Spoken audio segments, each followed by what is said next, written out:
Welcome to the Santa Cruz Coffee Break. If you're watching on YouTube or listening on Apple Podcast, please follow, hit the like button, or any subscribes. It really helps us with the algorithms. Santa Cruz Coffee Break is produced by the Santa Cruz Guitar Players Forum. All opinions are those of the speakers. We invite you to join us on the Santa Cruz Guitar Players Forum at SCGCPF for more fun. Now, let's get on with this installment of Santa Cruz Coffee Break. I'd like to welcome everybody to the 40th podcast of the Santa Cruz Guitar Players Forum. And today we are beyond fortunate to have Charlie Rauh with us. Charlie's an up and coming flame. I can't believe he's even talking to us. But I'm seeing so many things that he's doing and playing and things, and listening to his work is really phenomenal. So Charlie, welcome. I'd read your autobiography, I'd read your discography, but it would probably take about way too long. I would be tired at the end of it. And then, but I will say, what's up with the Julian Lage picture? Wow. Wow. I've met Julian before, just through calling circles. Just met him. I don't really, know him personally that well. We've just run into each other a few times. I'm a huge fan of his work. I believe he heard some of I've done some videos for callings, and I remember when I met him, I think we were talking about that. So we just sort of run into each other every now and then. And I was at Big Ears with Cornelius Eady, and Julian was doing an artist talk that was fantastic. It was him and Chris Davis, who's another musician that I really love. So, me, Lisa, and Conchetta, the violinist in Cornelius's band, the three of us went to that artist talk. So I just, was saying hi to Julian, and I noticed he was wearing a really cool watch, which is something I'm a somewhat amateur watch collector. So I was just like, oh, by the way, man, like, what's that watch? And it was this super cool. I wish I could have. He was in a rush, obviously, to get to all kinds of different stuff. But it was his grandfather's watch. He said, made by a watchmaker, a Swiss watchmaker, Baume & Mercier, and I also have one of their pieces in my collection. But so we were just kind of talking about that, and we thought it'd be fun to just get a quick picture of the watches we were wearing at the time. So. Yeah, it was a nice to catch up with him. I was lucky enough to catch two of his shows. I saw his trio and him play with John Zorn. Wow. And as always, he's just always an inspiration. Yeah, we don't see him out here at all. He's out here very, very rarely, and the rooms are small. Yeah, so it's impossible to get in. But can't wait to see him live. Oh yeah, he's fantastic. Yeah, can't wait. I gotta say, my wife would probably be so much happier if I collected watches rather than. I probably wouldn't save much money, but I would imagine there'd be a great savings in space. Yeah, it takes up a lot less room.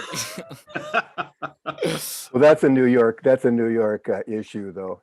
Oh yeah. Are you in Brooklyn? Where are you at? I'm in Astoria, Queens now. I was in Brooklyn for years, but we got a lot of heavy rainfall last year, and I'll keep the story short, but it was raining really hard for a few days, and I woke up one morning and I was like, damn, that rain, it's really loud. It almost sounds like it's in my room. It was in my room. No. So I sit up, and at my last apartment, I had, because during the pandemic, the only way I was able to stay afloat was doing production and online session work or session work, transferring files and stuff. So I had this recording setup that I've been using the past couple of years, and I had that set up directly across from where I sit up in bed, and there's water just pouring from the ceiling onto my recording desk, where all my monitors, my hard drives, my everything. So luckily, I think I woke up right when it started, and also luckily my laptop was closed, so my computer would have been completely destroyed. Wow. So it was water was just pouring from the ceiling on all my stuff. I unplugged everything, got it onto the bed, and I didn't lose anything. And I do have I have insurance on all of my gear, but still, it was terrifying. So after that, I was like, all right, I can't stay here. I'm not going to chance this happening again. They're like, oh, we'll fix it. I was like, yeah, I bet you will. Yeah, I'll bet you do an amazing job fixing this. Yeah. So yeah, I just put out a little note on my social media, like, I got to make an emergency move. Is anything open? And luckily, I used to live in Harlem, and I was roommates with Oscar Hagdahl, amazing drummer, and Martin Doykin, who's an amazing bassist. Mm. And all three of us are really good friends. And we all used to have a place in Harlem before we moved years ago. And Martin was actually looking for a roommate. So now he and I are roommates again in Astoria, which is fun. So yeah, I'm in Astoria, Queens, which is, yeah, it's a nice neighborhood. A lot of good food, good access to the city. So I can't imagine a more terrifying thing to wake up to. oh yeah, and the I mean, other thing that was it's crazy. that's like a Bogdanovich, you know. Oh yeah, it was one of those things where like I'm one of those people that goes through scenarios in their head, just like what would I do if this happened? What would I do? That was not one of them. Like what if rain starts pouring through my ceiling while I'm asleep? No, like I mean, No like, plans on luckily that one yet. yeah, I mean, I'm just glad I was home, like because Oh. everyone else was asleep. But yeah, and then I moved all of my stuff out of that room into the living room.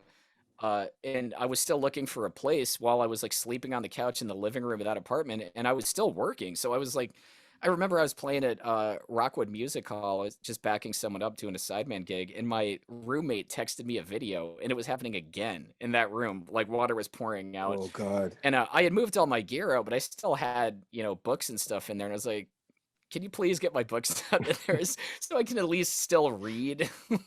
Isn't it strange how we all have plans for like the zombie apocalypse, and yet we don't anticipate things like leaky roofs? No, it's totally, absolutely true. Yeah, yeah. Boy, there'd be some PTSD associated with that. I don't know if I'd go to sleep again. Yeah.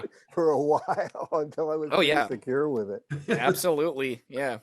So it sounds like you grew up in New York. Where'd you grow up? I was born in Virginia. And when I was really young, like 4 years old, my family moved to Alabama. So that's actually where I grew up. Really? Yeah. So I grew up there, and then when I was a teenager, my family moved back to Virginia. And that's where I went to high school and conservatory, but then I dropped out of conservatory and moved to Nashville, which is where I got started doing session work. And then I came to New York. So I've been in New York. This is my 12th year in New York.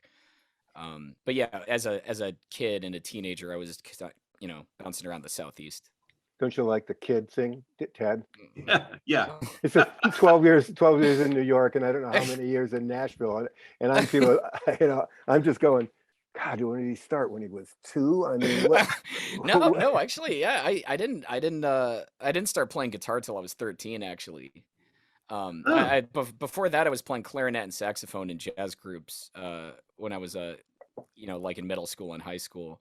But my dad is an amazing guitar player, and he kind of got me started, taught me how to play, and it just kind of took off from there. So your parents were real supportive of what you're doing and stuff like that. Yeah, they were really supportive of me, getting into music. I didn't really have a whole lot of interests outside of music when I was, even before I played, when I was a kid. That was sort of, I liked listening to music, and then when I got into it, I started playing clarinet because I was really into Duke Ellington when I was like in 8 years old. Like that was the first thing I heard, because my mom was always watching sort of old like classic movies from the 30s and 40s, and I immediately gravitated towards that entire aesthetic. I thought everybody looked really cool. I thought the music was cool, and like so I started getting into jazz, and I was like, I want to play that music. So I started playing clarinet and saxophone. But then my dad, who was really into sort of country and Western music. He's from Massachusetts, but just sort of gravitates towards that aesthetic, that spacious kind of open Americana sound. And he's a really fantastic fingerstyle guitarist and plays banjo and some other instruments. So he kind of got me into that sound. And it was really funny because I was really I wanted to sound like my dad, that like kind of wide, spacious American sound, but I also was listening to like Duke Ellington and all these soundtracks from old movies, and I was like trying to figure out how to get those together. So that's what I was doing, or what I was trying to do. And then when I was in conservatory, someone was like, "Oh, you must be a big Bill Frisell fan," and I was like, "Who's Bill Frisell?" And then I heard it and I was like, whoa, who is this guy? So then obviously that's when I found out about Frizzell, I instantly became a fan. He's also one of my huge influences and favorites. It was just funny because everyone thought that like that's what got me there, and I was like, wow, this guy sounds like my dad. If my dad liked jazz. Wow. I think when I hear from a lot of musicians and things like that, if they had supportive parents, and they had a path, you had a path right from the very beginning. I mean, Yeah. it sounds like that. It didn't sound like there was anything else going to get in the way, or you weren't going to find any. You didn't need a diversion of a sidetrack because you had plenty to do in that. Yeah, I mean, I guess I had the luxury of not being really good at anything else, also. So that helps. Yeah. I don't see how that can possibly be true. A challenge accepted. Yeah. But it's interesting that as being so young that you were influenced by this older music, Duke Ellington. I mean, I'm trying to think of whether my kids have even ever heard Duke Ellington. I'm sure they have by now, but I mean, they certainly didn't while they were growing up. Challenge on. Yeah. Well, I mean, again, a big reason for that is, like I said, my mother is, it was and is really into that, classic age of cinema. And I grew up either watching those movies or just walking around the house as a kid, and she was watching those movies. And yeah, that's where I first started paying attention to the music. And it might have, I don't remember, it might have actually been my mom who recommended specifically, like maybe, I remember my first cassette tape was a Duke Ellington cassette tape. It was the At the Cotton Club record.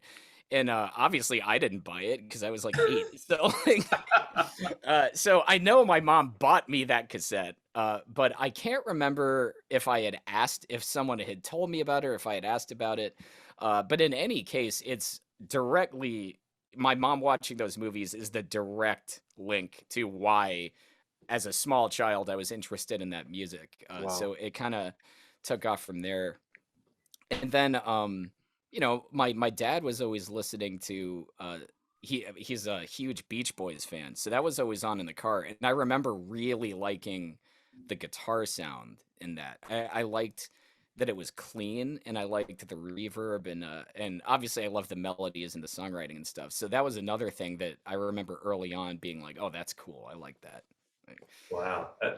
It sounds like you had a great exposure to a bunch of music when you were young. That's really ideal. Yeah, absolutely. Yeah, definitely. And it happened in Alabama. Yeah, and interestingly enough, my parents are actually both from New England. So my dad's from Massachusetts, and my mom is from Connecticut. We were only in the South, in Virginia and Alabama, because my dad, who's retired now, was an Anglican priest. So he got moved to different churches, and we, for whatever reason, when I was younger, were always in the South. So that's the only reason I was there.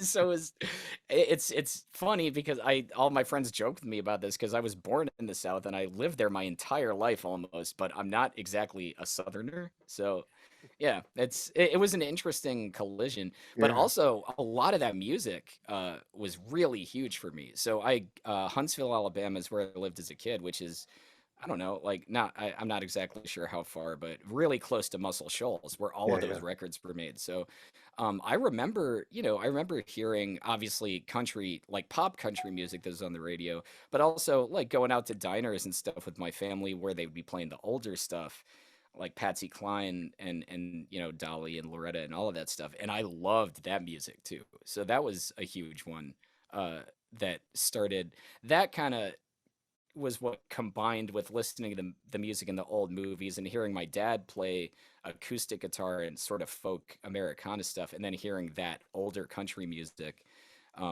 I was really into trying to combine those before I really knew what I was doing. And then when I started taking lessons, it became easier, obviously, because I started to know what I was doing. It was like, oh, I know how to get at that a little bit better. Did you know how to read already by the time you got to taking lessons? I did because I Yeah, took because of band when I was playing clarinet and saxophone. I knew how to read from that. Yeah. yeah, yeah, yeah. Big, big. I'm just learning to read now. At the Yeah. ripe old age, but I'm just learning to read, and it's Yeah. fascinating. It really is great. I mean, yeah, it's cool. I'm glad I know how to do it. It's a useful tool, but I've never been a huge advocate for saying that you need to exactly. It doesn't even really come up that often, at work wise. A lot of the Hmm. sideman work that I do, a lot of singer-songwriters who are self-taught and write great music don't know how to read music. A lot of them, I mean, a fair number of people don't even really know how to make a chart. They just have an idea for a song, and then I mean, sometimes I don't even hear the music at all. Like sometimes I get called from the artist or the producer, and I just go to a studio, and they're like, "I want to do this, and I want you to do something." So, I mean, a lot of the time there's no music and no written music involved. But on the other hand, it is nice that if someone's like, I'm going to email you, a PDF of some notation, and that's what I want you to do, it is useful that I can. But that doesn't come up nearly as often as someone being like, I don't know what I want, and I don't know what I want you to do. I want you to help me figure that out. And then I'm like, what about this? No? Okay, what about this? Like, that's usually uh, what I do. And then with my own music, I don't notate any of it. Uh, I Hmm. I just one of the reasons why is I feel like if I come up with an idea I like and I can't remember how to play it, if it's not good enough for me to remember, why would anyone else? So I kind of figure if I come up with an idea, I There's a usually try jumping to off just point right yeah. there. I mean, like I usually try to come up with something and see if I remember it the next day. And if I do, I'll make like, a little phone demo or something. I only write it out if I need to play it with someone else. But like I play in a regular duo with Cameron Mizell, who's a fantastic guitarist and a good friend of mine. And he's much more adept at, reading and writing music. And I mean, I used to try to write them out, but I would just make so many mistakes when I do it. I just don't anymore. And I'm like, all right, here, Cam, here's a voice memo. Like you can figure out like. I can tell you that is in many ways so very comforting for those of us who don't really read music and just kind of play along. We've always felt deficient because I wasn't a highly enabled sight reader. Yeah, yeah. I mean, I'm a terrible sight reader. I'm pretty good at reading music. If I have time to look at it and practice it, it's and like I said, it is useful to be able to do that. But as far as if you just put it in front of me and you're like, go, I'm like, no. It's I like I think it's because I learned how to play horns, a clarinet and saxophone. So reading music on that, like a piano, a note is a note. Like, so you learn how to read it and you're like, there it is. On guitar, there's like two or three different places you can play almost every note. And like, I never really learned position type playing. Um, and I never really did that kind of practice with like scales and knowing positions and things like that. So sight reading is really hard for me because I'll look at it and be like, oh, okay, like I'll start playing and then I'll all of a sudden be in the wrong part of the neck and like I need to be somewhere else. And so if I have enough time to look at it, it's okay. But yeah, I'm a terrible sight reader. Yeah. Yeah. I think that probably keeps you more in the moment, though. I Yeah, think you got you really got to be present yeah, for what's in and front of you. it's yeah, I feel this way in general though. With limitations, there's going to be pros and cons, but I'm personally a big fan of utilizing a limitation to an end, um, where I mean, I could, if I wanted to. I remember, well, I'll say this first, and then I'll tell a quick story. But if I wanted to, I know that I could really dedicate a large portion of my practice time to being a better sight reader. And depending on the work I was doing, if that was needed, I would. But it's not, so I don't. Like, and if someone's like, oh, well, I have a really cool gig, but it requires sight reading, I'll just recommend one of my friends who's good at sight reading, and I'll stick to the stuff that plays to my strengths. And on that note, as I got older and learned more about Duke Ellington, he basically said the same thing. He said he would write music that plays to the strengths of the people that he wants to play it. And he would say, there's an interview, I think it's on YouTube actually, where he's saying, like, even the best, concert violinist soloist in the world, there's something they can't play. Everybody has got some limitation. So I think about that sometimes. And I remember when I was in conservatory, I really wanted to, again, take the influence of the more classic jazz, stuff like Jim Hall and things like. I was really interested in that, and I wanted to use that as a template to sort of build off of in my own practicing. And they were it was a pretty conservative university, and they were more adamant about me studying bebop. Hmm. And I don't like bebop. So I mean, I didn't like it as a teenager. I respect it and admire it now, but it's just not my thing. I don't particularly like to listen to it, and I can't play like that. It's not a nose in the air thing where it's like, oh, I could do it if I want, but I don't want to. I can't. Like, I do not have the technical ability to play like that, but I also don't care. So I remember the teacher was saying, like, oh, well, even if you're not interested in this now, it'll be a useful skill to have. So you should, if you're not going to do something, you should choose not to do it, not avoid it because you don't have the ability. And I do think that's a valid point. And if I did have the skill to play bebop, I do think it would be an asset in a lot of situations. But my response to him, which I still hold up, is there's so many interesting things I don't know how to do. I think water skiing is totally badass. The reason I don't know how to do it is because I don't care. So that's sort of how I feel about that. And I think that applies to reading music. It's like, if it's something that was coming up a lot and you really wanted to do it, you would. You'd work on it. And if it's something you're learning on the periphery because you want to have something to do with it, but it's not required, that's cool too. I mean, It's yeah. something about it. Something about what you said there really, I know, will ring true to a whole bunch of people. And that, a lot of times as musicians, if we don't know how to play everything, we don't feel like we feel like we suck. Yeah. I mean, if we don't know how to play everything, and as I age, I'm finding out that, yeah, I don't want to know how to play that. Yeah. I want to know, I want to be better at what I do, Yeah. but I don't necessarily need to send that energy in that direction. Yeah. Yeah. I mean, And I applause for calling up friends and saying, hey, this is a sight read gig, take it good. yeah. Applause. Yeah.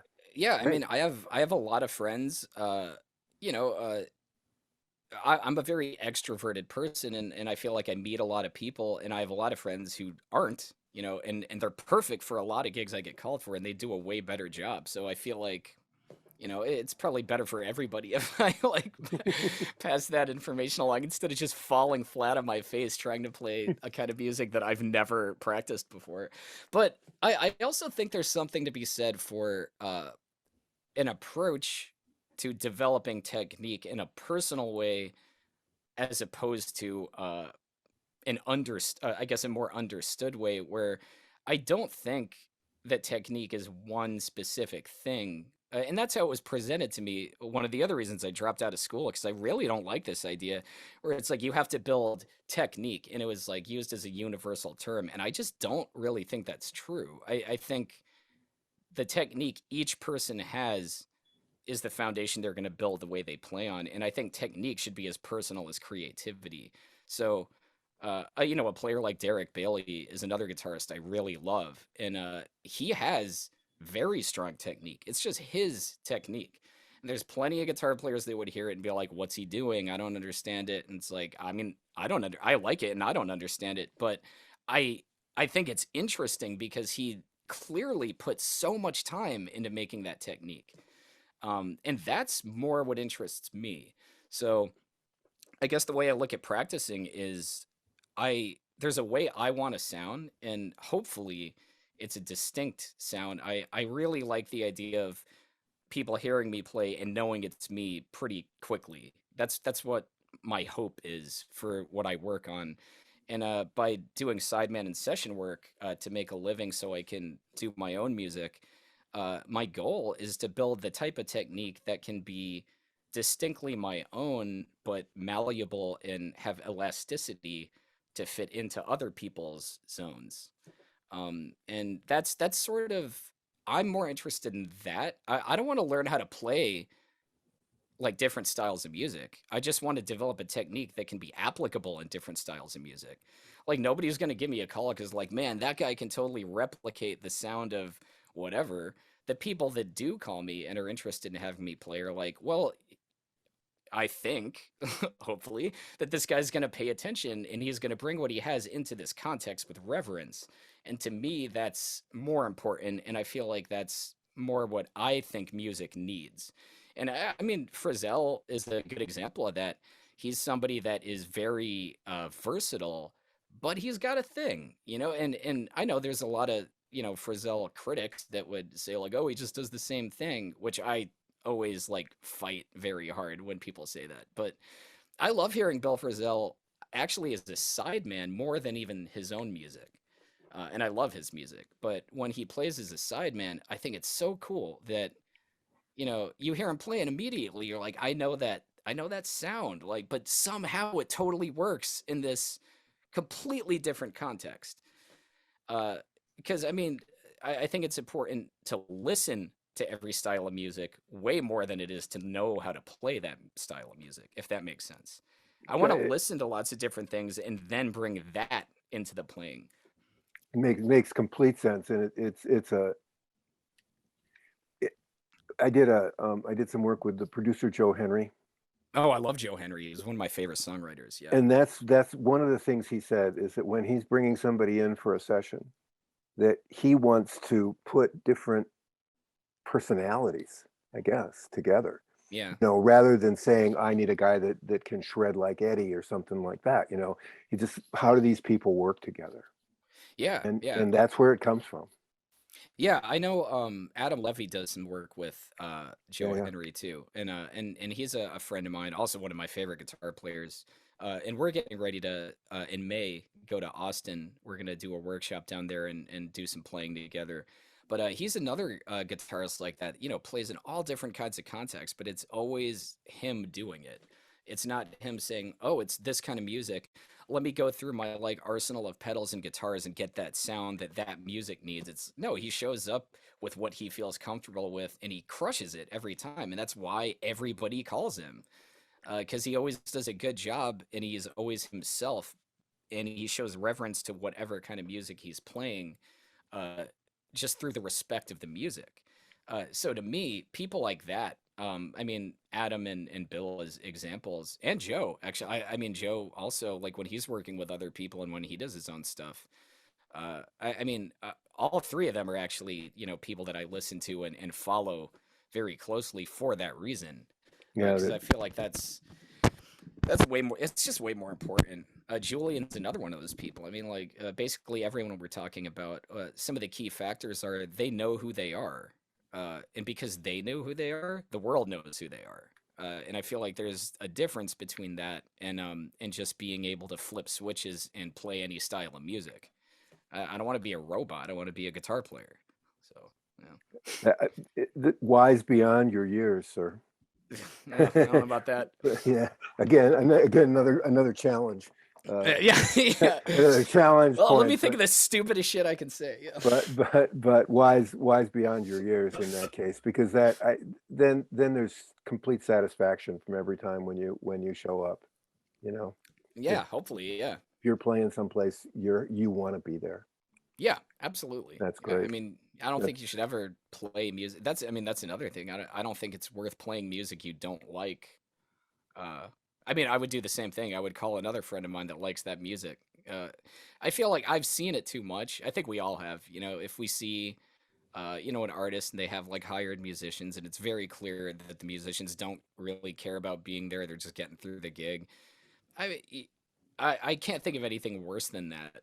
And I never want to be in that position ever. And I never would. I mean, I was actually just talking to a friend of mine earlier. If I'm going to do something purely for money, there's a lot of things you can do for money that don't negatively impact other people.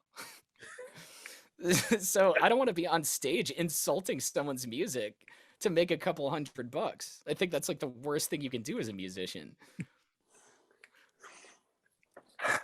Boy, more of that. Let's have more of that. I'm all over that. Wonderful, fantastic. So it sounds to me like there's almost a social connection you make with other musicians. It's more than just a professional connection. It sounds like there's also a social connection. How do you network? How do you get these gigs? I mean, do people send jobs to you because they say, oh, Charlie would be the person to play this, not me? How does that all work? Sometimes, yeah, a fair amount of it is word of mouth. And I just try to, uh, like if I'm playing somewhere, or if I'm playing or I'm just like seeing someone play and I like it, I try to talk to them and just let them know that I liked it. And then I try to stay in touch with people who seem interested in staying in touch. And I follow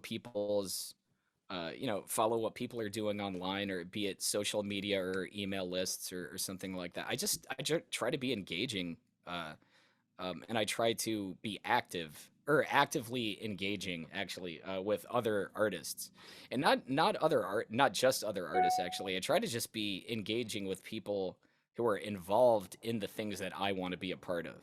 So I remember when I first moved to New York, I was sleeping on a friend's couch, and he was the only person I knew.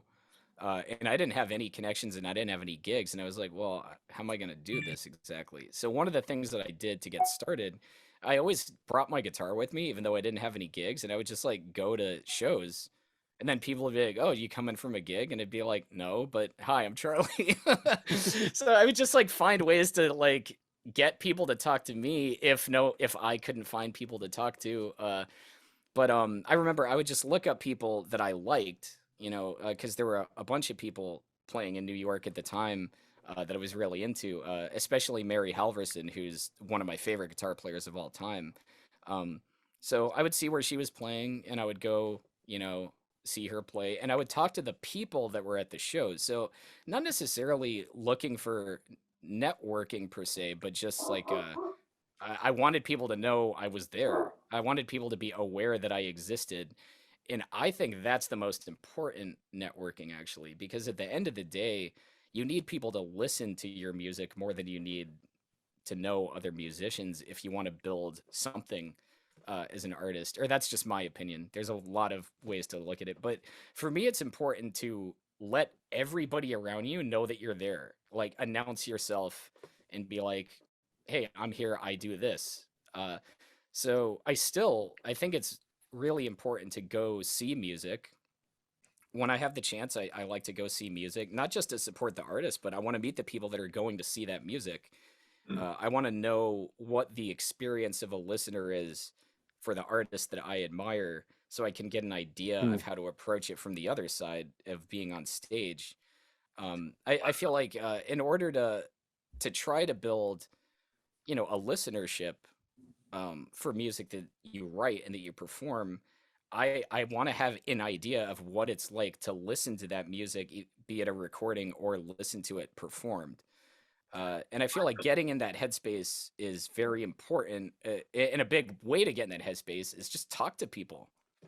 I don't think I've ever heard somebody express that opinion, that you get to know the people who are enjoying the music and understand why they're enjoying the music in order to learn.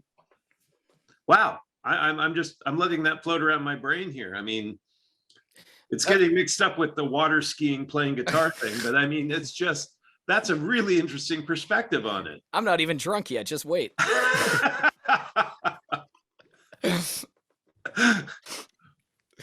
No. But that perspective goes back to something I hear a lot of people say it. It's something I really disagree with, but it seems to be a common, um, uh, a common perspective on it. I hear a lot of people say, it's important to be true to yourself. Just make the music you want to make. Make it for you first. And I not. It's hard to really articulate this, but I disagree with that. Not saying that I don't want to be true to myself or make the music I want to make, but I feel like it's completely useless for me to make music, the music that I make, only exists so somebody else can hear it other than me. And it is very much part of my intention to make music that those people want to hear. Um, what I try to balance by what I was just talking about is I want to be completely true and undiluted and just put out exactly what I'm thinking as a composer, but I do want people to accept it and be moved by it. And if they're not, that's not okay with me. I don't want to make music and just be like, whether people like it or not, I'm just gonna do it. That's not. It just isn't how my mind works. It's not how my heart works. It's not the kind of music I want to make. And a lot of my heroes are actually not even musicians. I take way more influence from the stuff I read, because I really wish I was a writer, but I suck at it. So instead of writing, I sort of like write music a lot about the stuff that I like to read. And a lot of those writers, particularly Anne Bronte, who's one of my favorites, if not my favorite, her and Emily Bronte, they didn't even want to publish that stuff. And it became life changing for so many people, but they didn't care. Emily Dickinson was the same way, another one of my favorites. And it was just like they just got so much joy from doing it, and that was enough. And I'm just not that way. The only reason I'm doing this is because I want people to hear it and I want people to be moved by it. And if I'm going to do that, I really need to understand what people are thinking and how people feel. There's a lot of empathy involved in creating something that only exists to give to somebody. And that goes beyond just doing what you feel like doing. So it's kind of like almost like an anthropological study in some ways. It's just getting in the head of people who are around the music and the energy that you enjoy, and then factor that in when you're writing music.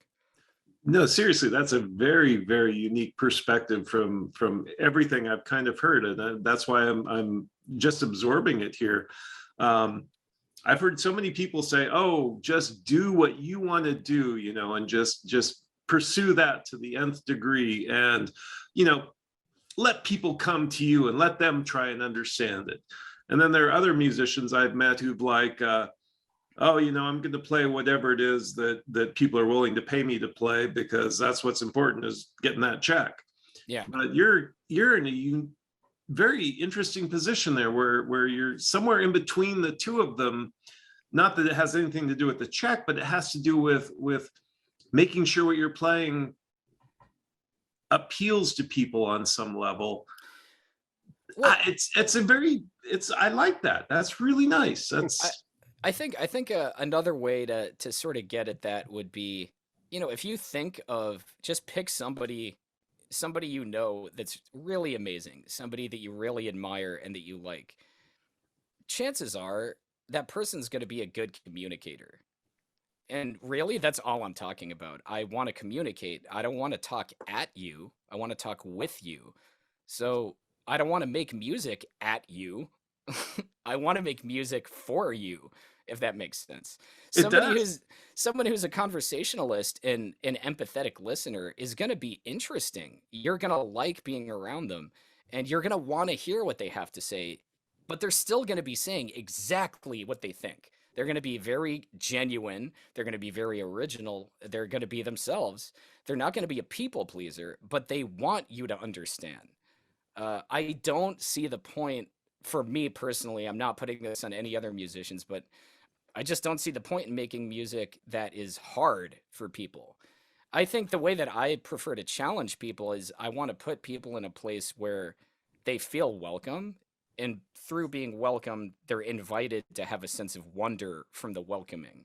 I want people to go away thinking and being, intellectually challenged in some way, but not challenged in a way that makes them feel less. If you have I feel like it's when I walk away from a conversation with one of my many friends who's way smarter than me and they're telling me about something I don't understand, I walk away being like, I really enjoyed that. And now I have so much to think about, so much to consider. So they challenged me, but they didn't, they weren't intimidating me. They were just like, let's talk about this. You don't understand it? Cool.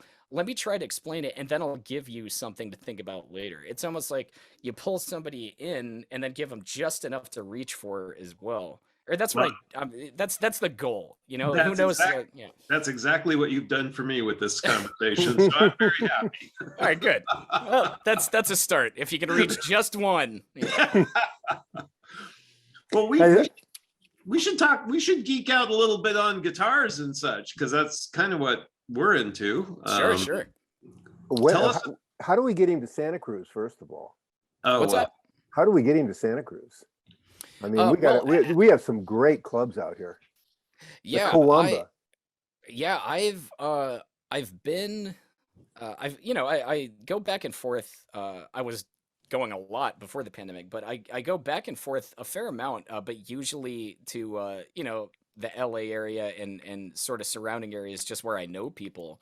But I've spent some time in the Bay Area, as well. And I've really just wanted to explore a little bit more of California, so I'm up for whatever. I was actually considering booking a trip, possibly to the Bay Area, or starting with the Bay Area pretty soon, maybe in a few months. But yeah, I would love to come out. It's time. It's time. It's summer. It'll be nice and foggy and Yeah, cold, and sounds yeah. that actually sounds fantastic. That's my favorite weather. It's raining. It's misting. It's been misty rain here all day today, and my weather app says it's sunny. But I'm loving the gray and the everything's a little bit damp, and it twinkles, and Oh the yeah, light's fantastic. Oh, that man. sounds fantastic. But Yeah, Is I would love that to come okay? out. I know how to get into the gear stuff. So is that a throat? Is that an Edwina, a throat trumpet? Is that the Uh, manufacturer? Ear trumpet. Ear trumpet. Yeah, Yeah. that's right. That's it. Yeah, it is. It's an Edwina. Yeah. Yeah, fantastic mics. I did some stuff with Jamie Stillway with those mics, and Yeah, Jamie's great. Yeah, I yeah, love her playing. fascinating. Good sounding stuff.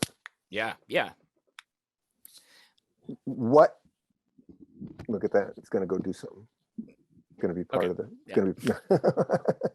gonna be. Did you buy that from them, or is there a New York dealer? Because I think you got to buy it direct, don't I you? bought it. I don't know if there's a New York dealer. I bought it directly from Yeah, them. yeah. Yeah. Really interesting little company.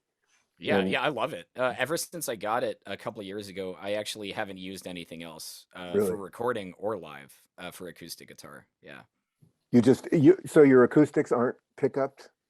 One of them is. I have so I endorse Collings guitars. So they built me two sort of small scale acoustics. The first one they made for me was one I wanted an all mahogany, what they call a baby one.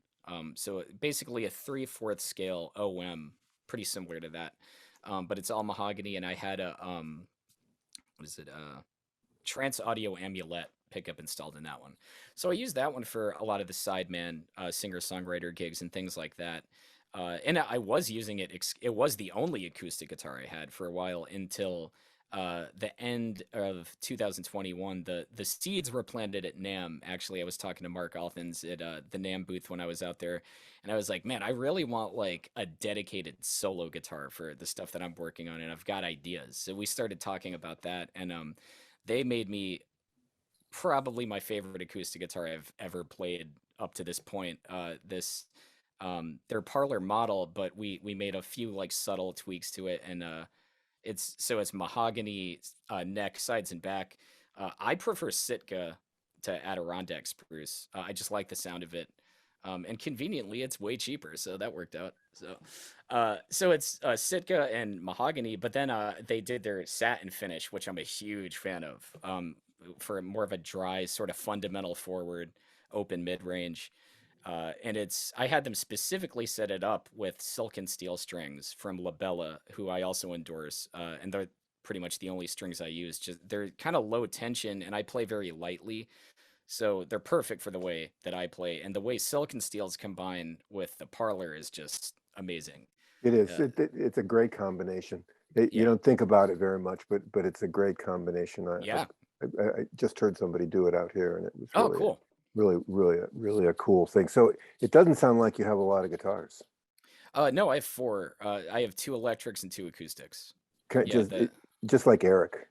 yeah, Eric's got two acoustics. It's like yeah, you'd think he'd have like 30. And it's like yeah. no, this is fine. This is enough for me. Yeah, yeah. I mean, yeah, I feel like the I have two electric guitars, one from Chris Versaghi and one from Island Instruments, who's a one-man operation, Nick Delisle in Montreal, and Chris Versaghi is in Pflugerville, just outside of Austin.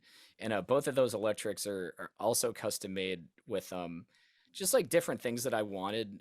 So the two electrics I have are basically the Versaghi has a really fat neck that I wanted, and it has a really flat radius fingerboard, which I like.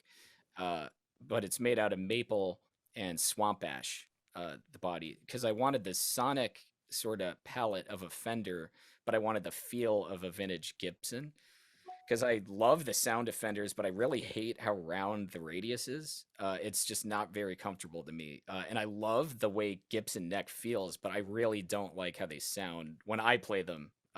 So I wanted like to sort of combine those, and we got Pete Biltoft, who I believe is still in Hawaii, to hand make these two Charlie Christian pickups, just identically wound pickups in the neck and the bridge. Wow. So it has this really fat but still very single coil sound, and I love that guitar. I use that a lot. It's very good at like cutting through a mix, and for rock gigs, if it's going to be more of an overdrive or distortion gig, it's great for that. It's really great with a volume pedal when I have to cover pedal steel parts. Has a nice twang to it.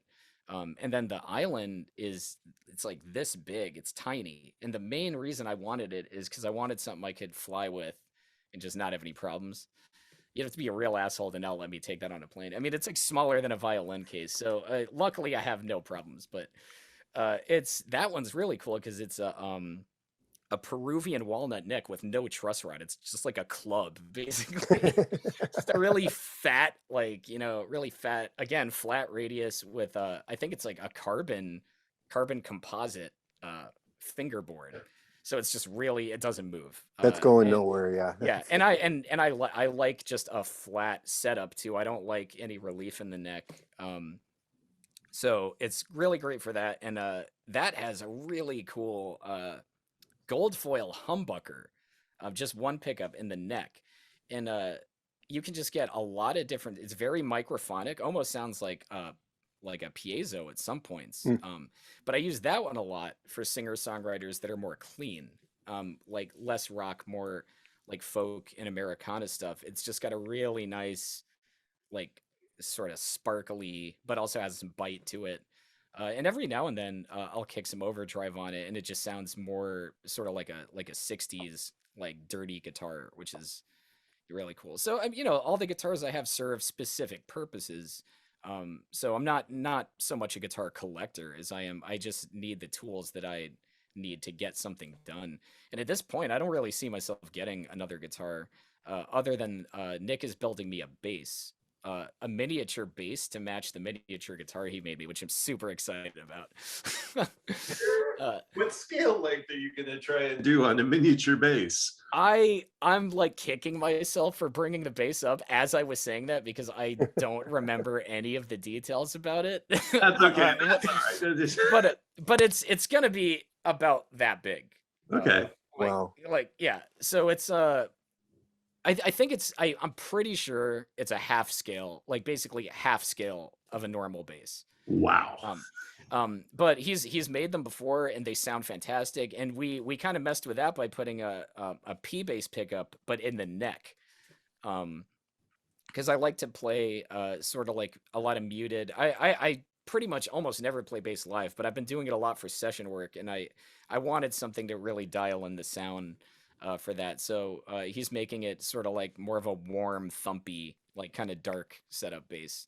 So after I have that, I mean, unless one of my guitars breaks or somebody steals it, I think I'm good. The Charlie Christensen's are really low output pickups. Yeah. Is the other one a really low output pick? The gold foil humbucker, is that really low output as well? You don't know? Yeah, it's not particularly hot. I wouldn't say I mean, neither one of them are, they never really need to be cranked, but they're definitely on the lower side. They're not, they're Right. not super hot pickups. Yeah. And I think Bitluff, Charlie's come in at like 3.4 or some Yeah. crazy, Yeah. crazy little numbers way down Yeah. there, Yeah, and they are a little bit different. I mean, they're not the exact dimensions of they're not like replications of it. It's more like his take on the style of it. Because nobody wants the big bar in the back of the Yeah. guitar. A big screw in the top of it. Yeah. I don't think we need that. Yeah. What I'll strings take go? What strings on electric? I really like the Labella Vapor Shield Really? strings. Yeah, those are really cool. And then every now and then for sessions I'll use I really like for certain sounds, especially on the Versagi with the single coils. I like the just normal 11 gauge D'Addarios, just the nickel wounds, if I want like a really bright, especially for the country stuff with a volume pedal or something. Yeah, those get the job done fine. I actually like those more than the XLs or whatever I'm The not new sure. Is ones, that what they're called? Yeah, Or there's a new one. whatever the fancy ones are. Yeah. I tried them out and I like the normal ones are fine. They die pretty quick. I guess I just have like atomic sweat or something. I just turned strings black within a week. Just destroy them. But when they're bright, they're fine. So I usually have like 20 packs of those just for recording if I need them on electric. But Wow. Yeah. It's interesting, in looking through all the videos on your website and everything else, you don't really have much up of your electric guitar playing. It's almost all acoustic. yeah, I was an electric guitar player exclusively for about 20 years until I played a Waterloo, a WL14. And I really, really liked what that guitar sounded like, and that sort of bridged me into playing callings and getting involved with working with those guys. And as soon as I started playing that, I was just like, man, I just want to do this all the time. There's something about, for me, I still play a lot of electric, but it's all at this point it's all sideman and studio recording stuff. So Okay. I play a lot of electric, but all of the examples of that are on like other records I've played on pretty much. There is the first solo guitar record I made for Destiny Records in 2017 was made on the tiny Island guitar electric. So I do have one. I don't think there's any. I didn't get any video of that album because I was just getting started. But that one was on electric, and other than that, all of my original music is on acoustic. Okay. How do we find your music on your website?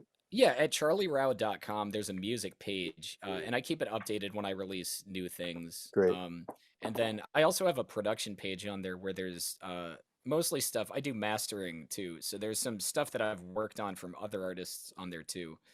But yeah, on my page, I try to focus. I kind of go back and forth about this, but I try to just focus on one thing.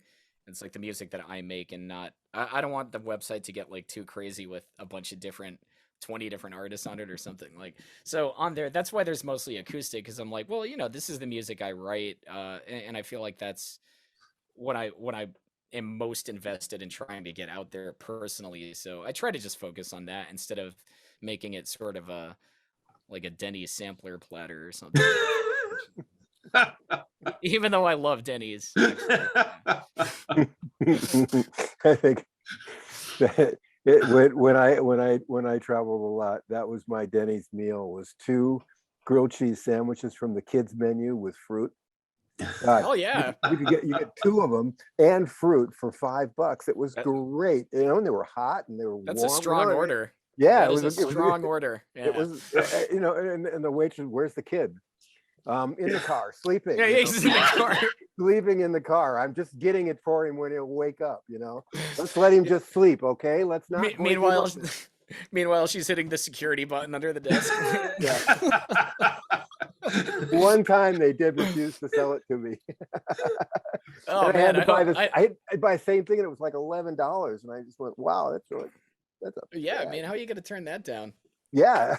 How are you gonna offer that and then chastise somebody? Yeah, and then beat somebody Yeah. if they ask for it.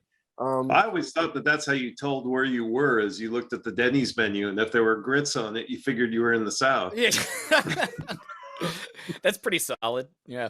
Well, it would be Waffle House in the South. So Also love Waffle House. yeah, boy, that's a musician's place for sure. Yeah. Oh yeah. 4 o'clock in the morning. No kidding. Did you meet Eric at NAMM? Because the thing on your website with Eric just blew me away when I listened to it. I know that's done in his front room. Oh yeah. Did you meet him at NAMM, or because that's just it's a stunning piece of music? Yeah, I met him personally at NAMM. I had been following Eric for a long time. So the first time I went to NAMM was 2019. Before that, I had never been, but I went out there with Collings that time because I started working with them in 2018. So when I went in 19 to NAMM, we were right next to the Santa Cruz booth, and I went out there at the same time Lisa did, because she and I both play in Cornelius's group here, and we've been friends for a long time. And around the same time I started working with Santa Cruz, she started working with Santa Cruz. And conveniently, both of those booths are like right next to each other, like every year. So, I was going over to say hi to her, and she was like playing, doing some demonstrations and stuff. And I was looking around because there's a couple. I was following Jamie and Eric just because I love their music. But yeah, that was when I met both of them personally. Yeah. And, like we were talking about before, I liked their music, and I met them, and I just tried to stay in touch with them because I'd already been following them, but then I had, some rapport with them. So then I was out in Portland. Eric and I were going to do a show, but the show actually fell through. And I just went anyway because I wanted to go to Portland. So I actually Just that for was the a beer? really yeah, that was a really fun trip because like I went out there anyway, even though I didn't have anything set up. But I tried something that I've been meaning. This was also in 2019, the end of 19 October, I think. I've been meaning to do this, like, try this again sometime. Actually, I didn't have a gig, but I already had the plane ticket, and I was like, well, I want to go out anyway. I'm sure, like like I told Eric, I was like, let's just meet up and hang. So that's when we made that video. Um, and I went out there, but before I did, I emailed like a dozen bookstores because I know there's a lot of bookstores around Portland. Powell's. Yeah, and yeah, Powell's is awesome. Whoa. But I emailed all the tiny like little ones. It was just like, hey, I'm gonna be in Portland and I'm a solo guitarist. Can I play in your bookstore? Like, is that cool? And a few of them were like, yeah, sure. So I put on these like random shows in 3 different bookstores, and I met a bunch of cool people doing it. So I would just sit in a corner and play my solo guitar stuff, and just like talk to the people that came by, and it was a lot of fun. And then I went over and made that video with Eric, and then I went home. It was a pretty fun trip. That's awesome. Yeah. Well, I'm about done. Go ahead. I was gonna say, are you gonna ask him what album are you gonna take onto the desert island question? Wait, I'm sorry. What was that? One more time. We're gonna say, we always ask, what album would you take to a desert island? Oh, without a doubt, I Am As You Are Part 1 by Soul Seppi. Really? Wow. Yeah. I've never heard that. I've never heard that said before as the Desert Island record. Yeah. Are you familiar with her at all? A little bit, yeah. She's I've been a huge fan of hers since I was in my late teens, early 20s. And I love her first record. And for a while that's all there was. And then she came out with, I remember, I think it was, when was it? Maybe 2015, I think it was 2015. She came out with an EP of 3 songs that I really, really loved. And I was obsessed with that. Then in 2020, during the pandemic, she finally released a second album, and it had all 3 of those songs from the EP, but it's just, to me, it's absolute perfection. It's probably my favorite record I've ever heard. Yeah. Well, it's going on my list. I'm Yeah, no kidding. Yeah. Charlie, people can get in touch with you through your website. Yep. Yeah, it goes And straight to my email. Yeah. if they are looking for production or mastering, I know my wife was a mastering, started her career as mastering, and Oh, cool. it's a cool thing. Yeah. Or even if they just have a small bookstore. Yeah. Send them over here. Thank you so much. You've been really gracious with your time, and you've given me some really great stuff to think about. Oh, thank you so much. It's been a pleasure. Yeah. Thanks a lot for asking me. You bet. We're honored to get you, and we can only see that it's just going to be harder and harder to get you later, because you're going to be busier and busier and busier. I'm just follow him on Facebook, folks. Yeah. We'll post those links on the page, and 5 o'clock in New York. There you go.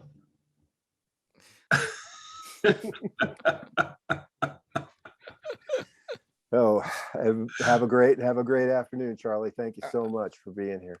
Thank you. Charlie. Thanks again. Thank you so much. Yeah. We hope you enjoyed this installment of the Santa Cruz Coffee Break. For more music-related fun, please join the Santa Cruz Guitar Players Forum at SCGCPF or santacruzguitarplayers.com. If you have any questions or possible podcast topics, please contact us. If you have a product or service that you feel would be of value to our listeners, please consider adding your support and keeping the coffee pot on. Contact us for more information. We ask that you hit the like, follow, bell, or bookmark buttons so we can keep you informed of upcoming podcast episodes. We hope you enjoyed Santa Cruz Coffee Break. Now it's time to go play your guitar.